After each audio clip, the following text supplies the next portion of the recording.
بچے مدرسے میں داخل ہو گئے، بیٹے نے قرآن پاک پڑھنا شروع کر دیا تو یہ اللہ کا قرآن میت کو جا کر خوشخبری سناتا ہے اور کہتا ہے تیری اولاد سنبھل گئی، تجھے مبارک ہو، تو لیٹا رہے، کھاتا رہے۔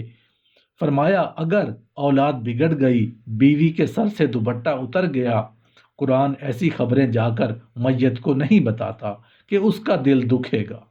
صحابہ کرام کہنے لگے یا رسول اللہ صلی اللہ علیہ وآلہ وسلم پھر کیا ہوتا ہے؟ فرمایا گھر کی بے برکتی کو دیکھ کر قرآن گھر والوں کے لیے روزانہ دعا کرتا ہے، اولاد بے وفا، مال بے وفا، کاروبار بے وفا، خاندان بے وفا، اور لوگوں تمہیں کس نے کہہ دیا کہ قرآن بے وفا ہے؟ رسول اللہ صلی اللہ علیہ وآلہ وسلم معراج پر تشریف لے گئے، جیسے زمین پر بیت اللہ ہے، ساتویں آسمان پر بیت المعمور ہے، اس بیت اللہ کا فرشتے طواف کرتے ہیں۔ رسول اللہ صلی اللہ علیہ وآلہ وسلم فرمانے لگے جب جبرائیل علیہ السلام مجھے بیت المعمور کے پاس لے گئے تو وہاں میں نے ایک بزرگ کو بیٹھے ہوئے دیکھا، گنی داڑھی والے تھے اور یوں جھوم رہے تھے جیسے چھوٹے بچے قرآن پڑھتے ہوئے دائیں بائیں جھومتے ہیں۔ میں نے جبرائیل علیہ السلام سے پوچھا یہ کون ہے؟ کہا آپ صلی اللہ علیہ وآلہ وسلم کے والد ابراہیم علیہ السلام ہیں۔ کہا قرآن تو میرے اوپر نازل ہوا، پڑھ ابراہیم علیہ السلام رہے ہیں۔ پوچھا یہ بچے کون ہیں جن کو یہ قرآن پاک پڑھا رہے ہیں؟ فرمایا نبیوں کی اولادیں ہیں، یوسف علیہ السلام کی اولادیں ہیں، نوح علیہ السلام کی اولادیں ہیں۔ فرمایا بچہ قرآن پڑھنے گیا، 10 پارے ختم ہو گئے، پڑھتا پڑھتا فوت ہو گیا۔ اس کا باپ کہتا ہے کاش قرآن کا حافظ بن جاتا۔ اے محمد صلی اللہ علیہ وآلہ وسلم اس دنیا کے اندر جا کر اس کے باپ کو مبارک دینا جو بچہ قرآن ادھورا چھوڑ کے آیا، 7ویں آسمان پر ابراہیم علیہ السلام انہیں قرآن کا حافظ بنا رہے ہیں۔ قیامت کا دن عرش عظیم کا مالک اعلان کرے گا کہاں ہیں لوگ قرآن والے؟ فرشتوں کو اعلان ہوگا اور میرے فرشتوں جاؤ قرآن والوں کو تلاش کر کے میرے پاس لاؤ۔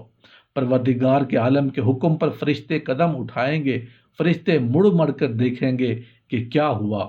یا اللہ قرآن والوں کو تلاش کر کے لائیں، اس کی نشانی کیا ہے؟ یا اللہ کون سی ٹائٹل، کون سی انہیں شیلڈ ملی؟ یا اللہ کون سا ان کا حصہ نور چمک رہا ہے؟ یا اللہ ماتھا چمک رہا، ہاتھ پیر چمک رہے، یا اللہ جس سینے میں قرآن تھا وہ چمک رہا ہے۔ حضرت آدم علیہ السلام سے لے کر رسول اللہ صلی اللہ علیہ وآلہ وسلم کی ساری امتیں کھڑی ہیں، الہی تیرے قرآن والے کون ہیں؟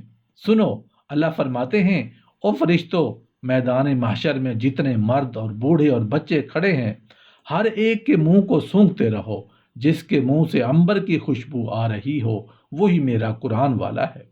حدیث شریف میں آیا ہے، فرمایا جب قیامت کے دن یہ امتی اللہ کا بندہ خدا کے دربار میں منہ لٹکا کے آئے گا، اس کے دونوں طرف بادل کے ٹکڑے چلتے آئیں گے۔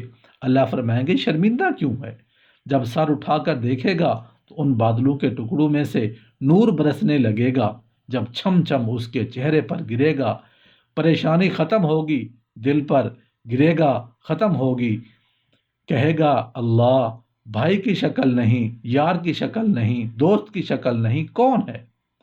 اللہ فرمائیں گے ایک طرف سورہ بقرہ، دوسری طرف سورہ آل عمران یاد کر، رمضان المبارک میں تو نے ختم کیا تھا، تو نے ایک مرتبہ تلاوت کی، انہوں نے بھی وعدہ کر لیا تھا قیامت کے دن جب کوئی سایہ نہ ہوگا ہم سایہ کر کے تیرے سر کے اوپر آ جائیں گے۔ بھلا جس کے سر پر قرآن کا سایہ ہو خدا انہیں جہنم میں کیسے ڈال سکتا ہے؟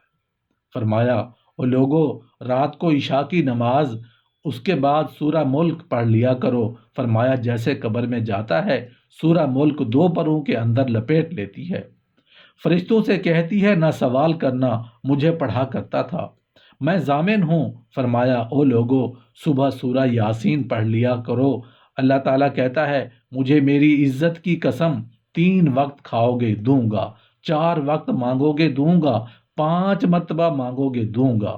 جو سورہ یاسین سے دن کی ابتدا کرے گا موت تو آئے گی، اس کے رزق میں کبھی کمی نہیں آئے گی۔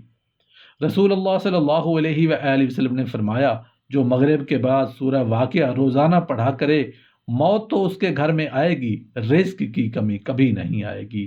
اللہ پاک سے دعا ہے کہ ہم سب کو قرآن پاک کو پڑھنے سمجھنے اور اس کے احکام پر عمل کرنے کی توفیق عطا فرمائے، مرتے وقت کلمہ نصیب فرمائے اور قبر کی وحشت سے محفوظ فرمائے، اور قرآن اور اللہ کی مدد ہمارے ساتھ شامل حال رہے۔